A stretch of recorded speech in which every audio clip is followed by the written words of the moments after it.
जो सोने और चांदी से गर्दन सजाती थी, धनिया और मिर्ची फ्री में वो लाती थी।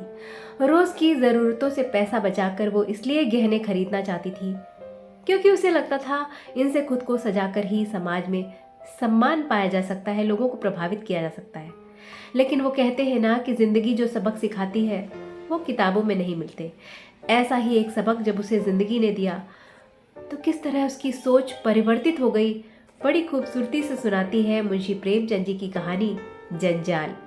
पार्वती को अपने पति सुरेंद्रनाथ के साथ रहते 5 साल हो गए थे। इन 5 सालों में जब भी उसने किसी गहने की फरमाइश की, पति सुरेंद्रनाथ कह देते, आमदनी और खर्च का हिसाब तो तुम्हारे हाथ में है, अगर कोई गुंजाइश हो तो बनवा लो। यह सुनकर पार्वती चुप रह जाती और सोचती, क्या सारी जिंदगी वो यूं ही नंगी पुंगी बनी रहेगी।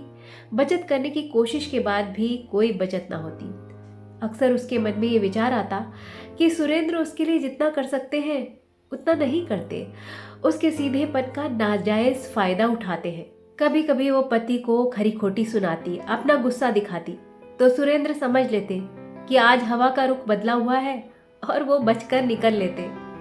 कभी किसी मेले या त्योहार से लौट कर आती तो गहनों का नशा उसके ऊपर चढ़ जाता और वो सोचती, जो 200-400 रुपए बचे हैं उनका वो कुछ मन का बनवा लेगी, कब तक कल की चिंता में मरती रहेगी। पर वास्तविकता से रूबरू होते ही उसकी इच्छा मन के एक कोने में रखी रह जाती। आज 5 साल बाद ये इच्छा इसलिए जगी थी क्योंकि पार्वती के छोटे भाई की शादी थी। इस बार सुरेंद्र ने विवशता का बहाना नहीं किया। शाम को वो चमकते हुए चेहरे के साथ लौटे और पार्वती के हाथ में एक पोटली थमा दी। खोल कर देखा तो उसमें जड़ाऊ कंगन, चंद्रहार और झुमके थे। खुश होने के बजाय चौंक कर पार्वती बोली, कितने के हैं? सुरेंद्र ने पूछा, पसंद तो है, पहले दाम बताओ। 400 के? सच कह रहे हो? उधार तो नहीं लेना पड़ा? सुरेंद्र अपनी विशाल हृदयता को ज्यादा देर नहीं छुपा सके और बोले, सच तो ये है कि ये 1200 के हैं। 1200? तिरस्कार भरी नजरों से पार्वती ने सुरेंद्र को देखा। तो क्या करता? इतने सालों बाद तुम गहने बनवा रही थी, कंजूसी कैसे करता? अरे शर्म भी तो कोई चीज होती है। पार्वती ने प्यार और कृतज्ञता से पति को देखा। अगले हफ्ते वो दूसरी ही दुनिया में रही। उसके अंदाज में शान, बातों में अभिमान और चेहरे से अमीरी छलकने लगी। नन्ही तारा को जब वो उठाती तो सोचती, अरे कहीं मेरे कपड़े ना गंदे हो जाए। जो हर काम निसंकोच करती थी, अब हर काम सोच समझ कर करने लगी। पर वो अपने व्यवहार में आए इस परिवर्तन को महसूस नहीं कर पा रही थी। भाई लेने आया। पति सुरेंद्र से उसने हर तीसरे दिन पत्र लिखने का आश्वासन लिया। मायके जाने से पहले आंखों में आंसू भर भर कर रोई, जैसे कि पति से बिछड़ना कितना मुश्किल हो रहा हो। लेकिन घर से बाहर निकलते ही दिखावा सर चढ़कर बोलने लगा। वो रेलगाड़ी के लेडीज कंपार्टमेंट में बैठी, जिसमें ज्यादातर निम्न वर्ग की महिलाएं थी। सबने उसे आतंकित दृष्टि से देखा और कोने में सिमट गई। वो खिड़की वाली सीट पर आकर ऐसे बैठ गई जैसे आओ भगत होना उसका जन्म सिद्ध अधिकार हो। डब्बे में भले खानदान की केवल एक और महिला थी, जिसने साफ कपड़े, पैरों में चप्पल और हाथ में चूड़ियां पहन रखी थी, पर शरीर पर कोई गहना नहीं था। वो सीधी सरल महिला निम्न वर्गीय औरतों के बीच हाथ पैर सिकोड़े बैठी थी। पार्वती ने उसे देखकर मन ही मन सोचा, निसंदेह ये महिला सुंदर है, लेकिन इसने कुछ गहने पहने होते तो ये स्त्रियां इसका सम्मान करती। पार्वती के पास एक गरीब महिला बैठी थी, जिसके गोद में एक छोटा बच्चा था, जो रह रहकर बहुत जोर से खांस और छींक रहा था। पार्वती झुंझला रही थी। आखिर उसने कह ही दिया, तुम जरा उस तरफ जाकर बैठ जाओ, तुम्हारे बच्चे के खांसने से मैं सो नहीं पा रही हूँ। उस महिला ने पार्वती को आश्चर्य से देखा और दूसरी तरफ खिसक गई। रात हो रही थी, खिड़की से बहुत ठंडी हवा आ रही थी। उस गरीब महिला ने खिड़की बंद करनी चाहिए तो पार्वती ने कहा, खिड़की मत बंद करो, मुझे गर्मी लग रही है। गरीब महिला बैठ गई। बच्चा जोर जोर से खांसने लगा। थोड़ी ही देर में चिल्लाते चिल्लाते वो ठंडा पड़ने लगा और दूध पीना छोड़ दिया। उस सीधी सरल महिला ने बच्चे को गोद में लिया, अपने बक्से से एक तेल निकाला और बच्चे की छाती पर मलने लगी। फिर उसने बक्से से एक दवा निकाली और बच्चे को पिलाई। 1 घंटे तक वो बच्चे की मालिश करती रही। रात को 3 बजे तक हर घंटे वो बच्चे को दवा पिलाती रही। आखिर बच्चा सो गया। उसने बच्चे की छाती पर फलालेट का कपड़ा बांधा। जब वो उठा तो मौत के मुंह से बाहर आ चुका था। वो दूध पीने लगा। बच्चे की माँ उसके पैरों में गिर गई और रो रो कर धन्यवाद देने लगी। इलाहाबाद आया, जहाँ वो सीधी सरल महिला और पार्वती दोनों उतरे। पार्वती का भाई कुली को आवाज देता रहा, मगर जब कोई कुली नहीं आया तो खुद पार्वती ने भाई को संदूक पकड़ाया, अपना सामान पकड़ाया। उसकी जैकेट चिरक गई, मगर जैसे ही उस सीधी सरल महिला ने अपना संदूक उठाया, एक स्त्री ने उसके हाथ से आकर उसका संदूक ले लिया। एक ने उसके दवाओं का बक्सा उठा लिया। बीमार बच्चे की माँ उसे बार बार धन्यवाद दे रही थी। वो सब मिलकर उसे धर्मशाला छोड़ने गई, जैसे किसी अपने आत्मीयों को छोड़ने जा रही हो।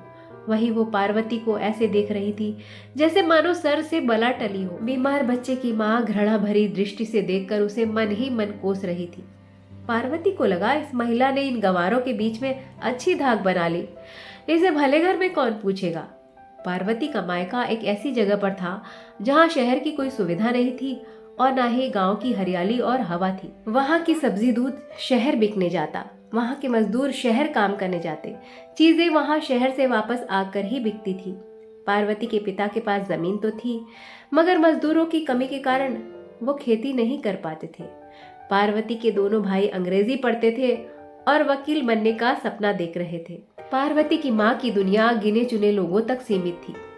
वो बेटी की ठाट बाट देखकर फूल ही नहीं समा रही थी। वो बेटी को लेकर पड़ोसियों के आ गई।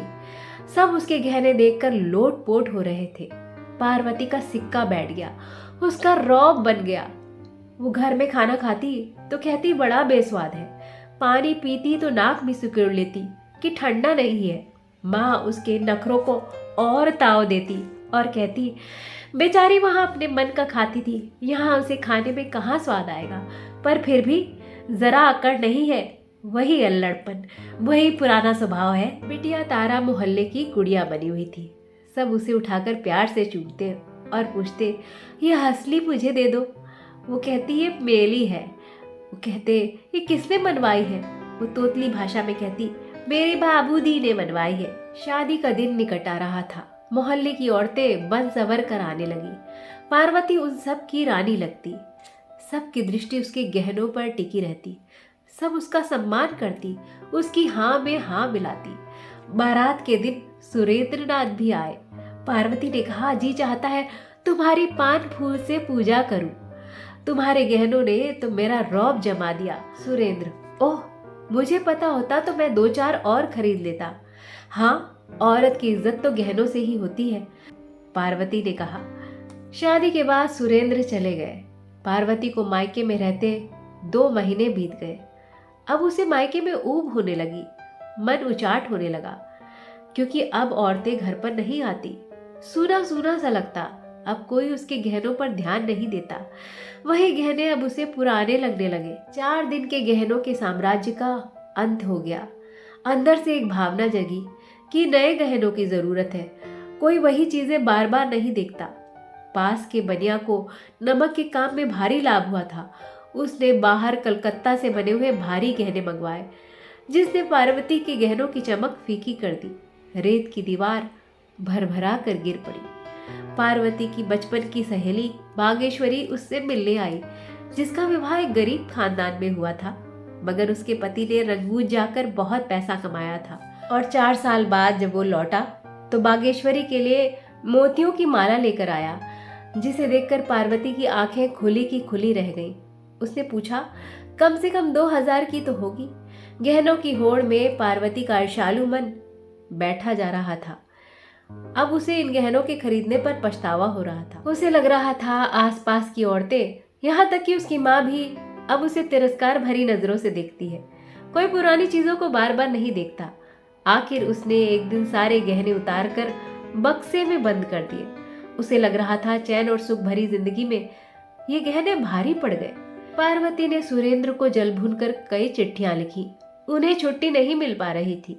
गांव में चेचक और हैजा फैला हुआ था। कोई किसी के घर आता जाता नहीं था। नाश्ते की जगह काढ़ा बन रहा था। वैद्य और हकीम देवता बने हुए थे।